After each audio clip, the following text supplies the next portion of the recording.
تو وہیں پہ اسٹیفن ہاکنس تھا، اور اس نے اسٹیفن ہاکنس نے جو میں نے اس کی پوری ڈاکومنٹری دیکھی، اس کی بہت زیادہ کتابیں ہیں، بہت زیادہ، اس کی ایک تھیوری نہیں، آئنسٹائن کی صرف ایک تھیوری تھی، اس کی کئی بلیک ہولز اور اس کی بہت زیادہ تھیوریز ہیں کہ یہ پوری ایکسٹریکشن اور یہ پوری دنیا کائنات کے متعلق اس نے بہت کچھ. تو اس نے کہا تھا ایک بریف ہسٹری آف ٹائم، اس نے بہت سمپلیفائی کر کے کتاب لکھی ہے.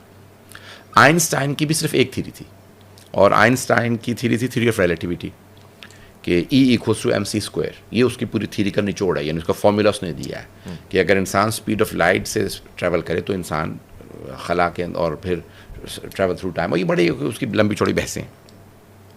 تو اس نے اس زمانے میں انسان اسپیس میں نہیں گیا تھا، تو اس نے سب بڑے بڑے ادیان کو لکھا. وہ یہودی تھا، جرمن تھا، اس نے یہودی مذہب کے تمام بڑے بڑے علماء کو کتابیں خط لکھے کہ آیا انسان اسپیس میں جا سکتا ہے.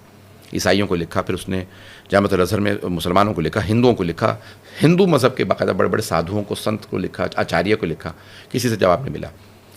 وہ کہتا ہے کہ میں جب سب جگہ سے مایوس ہو گیا تو مجھے ایک صاحب نے کہا کہ ایک عالم دین ہے قوم مقدس میں، ان کا نام ہے سید حسین طباطبائی بروجردی. انہیں بھی خط لکھ کے دیکھیں، کہیں گے جب سارے بڑے علماء کو نہیں معلوم تو ان کو تو میں جانتا ہی نہیں ہوں، ان کا نام ہی نہیں سنا. تو یہ 1950s کی بات ہے، آئنسٹائن جب امریکہ جا چکا تھا.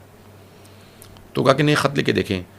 ابھی 2-3 سال پہلے انتقال ہوا آیت اللہ صافی گل پائگانی کا، شیخ لطف اللہ صافی گل پائگانی، وہ آیت اللہ بروجردی کے دفتر میں ہیڈ تھے. تو ان سے سوال ہوا کہ کیا واقعا آئنسٹائن کی خط و کتابت تھی آیت اللہ بروجردی سے؟ تو کہا ہاں، آغا بروجردی نے کہا تھا کہ آئنسٹائن کے میرے پاس خط آتے ہیں. تو آئنسٹائن نے لکھا کہ کیا ممکن ہے انسان اسپیس میں جا سکے؟ انہوں نے کہا ممکن نہیں ہے، ایسا ہو چکا ہے، رسول خدا معراج پہ ہو کے آئے ہیں. اللہ اکبر. اور انہوں نے اس کو باقاعدہ جب کی دلیلیں دی. تو دیکھیں، یہ ہم مبلغ مفکر جو ہیں وہ آؤٹ ڈیٹڈ ہیں، اور ہمیں بہت سی چیزیں معلوم نہیں ہیں. دین مذہب آؤٹ ڈیٹڈ نہیں. حضرت علیہ السلام کے جتنے فرامین ہیں اس کے اندر آپ کو اتنی گہرائی ملے گی.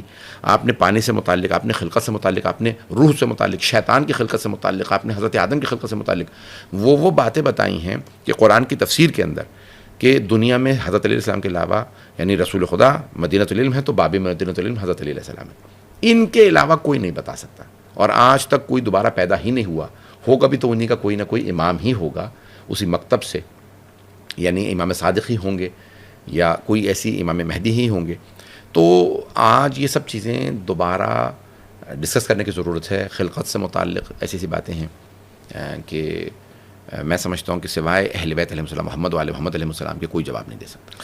عجیب بات یہ ہے، اور لطفاً پوچھنا چاہتا ہوں، ہم نے سنا ہے بہت سارے سائنٹسٹ جو بڑے عظیم مرتبے پہ پہنچتے ہیں آخر میں ایتھسٹ ہو جاتے ہیں. خود اسٹیون ہاکنس کے حوالے سے مشہور ہے کہ اس نے کہا کوئی خدا نہیں ہے. اس کی کیا وجہ ہے؟ میں اس کے برعکس کہوں گا، زیادہ تر خدا کو مانتے ہیں. اچھا، جو باغی ہوتے ہیں وہ کیا دیکھتے ہیں؟ مثال کے طور پہ مجھے آپ سے محبت ہے، اگر میں دیکھوں آپ سے ظلم ہو رہا ہے اور کوئی کچھ، میں کہتا ہوں کہ بھئی آپ ایک نیک آدمی ہیں، آپ دین کے لیے کام کر رہے ہیں، آپ اسلام کی ترویج کر رہے ہیں، تبلیغ کر رہے ہیں، قرآن کی ترویج کر رہے ہیں، آپ پہ ظلم ہو رہا ہے، آپ کو جیل میں ڈال دیا جاتا ہے، آپ کو بادشاہ وقت جو ہیں وہ سزائے موت سنا دیتے ہیں، تو اس سے باغی ہو گئے، کیونکہ وہ بہت زیادہ متاثر تھے گیلیلے سے اور بہت دیگر، اور جہاں پہ چرچ نے کردار ادا کیا اس کے خلاف. تو وہ اسٹیفن ہاکنس دیکھیں پوری زندگی موحد رہا ہے. یہ کہتے ہیں آخری سال میں مشرک ہو گیا تھا. کیا اس نے کہیں ریٹن دیا ہے کہ میں مشرک ہو رہا ہوں یا ملحد ہو رہا ہوں؟ جب ایک آدمی پوری زندگی موحد رہا ہے، توحید پرست رہا ہے، آخری سال یا آخری 2 سال کے اندر ایک بات دیکھیں، کئی مرتبہ ایسا ہوتا ہے کہ میرا کسی سے گلہ شکوہ ہے. ایک آدمی چرچ سے مراد میرا یہ ہے کہ کلیسا یعنی ویٹیکن سے یا خود سب سے بڑے پادری سے، پوپ سے اور اس انسٹیٹیوشن سے ناراض ہو جاتا ہے کہ یہ کردار ادا نہیں کر رہے، یہ بادشاہوں کا ساتھ دے رہے ہیں. یعنی چرچ بک رہا ہے علم کے خلاف اور سیاست کے در پہ جھکتا نظر آ رہا ہے. تو کئی جو اس کرسچینٹی کے ماننے والے موحد ہوتے ہیں، توحید کو مانتے ہیں کہ اس چرچ کے ذریعے، تو وہ اس چرچ کے خلاف بغاوت کا اعلان کر دیتے ہیں. تو اسٹیفن ہاکنس یا ایسے تمام افراد کے جو چرچ کے خلاف ہوئے ہوں، ان کو ہم یہ نہیں کہہ سکتے کہ وہ خدا کے منکر ہو گئے. مسئلہ یہ ہے کہ مثال کے طور پہ اگر میں، یعنی اگر مسلمانوں میں دیکھوں، کہتے ہیں کہ کیونکہ آپ ہمارے دین سے نکل گئے ہیں تو آپ کافر ہیں، کیونکہ آپ ہمارے فرقے کو نہیں مانتے، آپ نے مفتی اعظم صاحب کے خلاف بات کی ہے، اس لیے آپ کافر ہیں. جب وہ خدا ہی کا منکر نہیں ہے تو وہ کافر کیسے ہے؟ وہ تو چرچ کا انکار کر رہا ہے. کہتے نہیں کیونکہ آپ نے چرچ کا انکار کر دیا تو آپ کافر ہیں. اور وہ بھی اس نے آخری سال میں یا آخری 2 سالوں میں چند ایک ایسی چیزیں ہوئیں جس کی وجہ سے اس نے چرچ کے خلاف باتیں کہیں، تو انہوں نے کہا کہ یہ کافر ہو گیا ہے, ایتھسٹ ہو گیا ہے.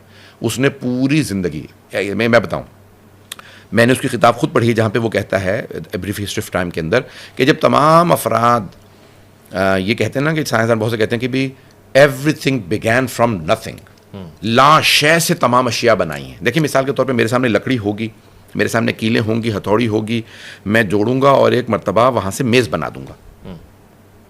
تو تمام چیزیں موجود تھیں, میں نے ان چیزوں سے میز بنائی. لیکن جب کچھ بھی نہ ہو, نہ لکڑی ہو, نہ کچھ نہ, تو میں کچھ نہیں بنا سکتا. اللہ نے کچھ نہیں تھا, لا شے سے ساری کائنات بنائی. یہ صرف اللہ کر سکتا ہے, اسے کہتے ہیں اسے خالق. سبحان اللہ. اسٹیفن ہاکنز نے اپنی کتاب میں لکھا ہے کہ یہ لوگ کہتے ہیں کہ ہر چیز everything started from nothing, ہر چیز لا شے سے شروع ہوئی ہے. وہ کہتے ہیں کہ آپ اس کو میٹر کہہ سکتے ہیں, حادثہ کہہ سکتے ہیں, the great accident, the great big bang کہہ سکتے ہیں, لیکن میں کہتا ہوں اس سب کو شروع کرنے والا خدا تھا. اللہ اکبر. یہ اس نے لکھا ہے.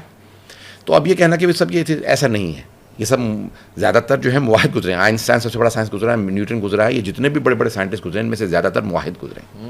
یہ میرا چیلنج ہے. اللہ اکبر.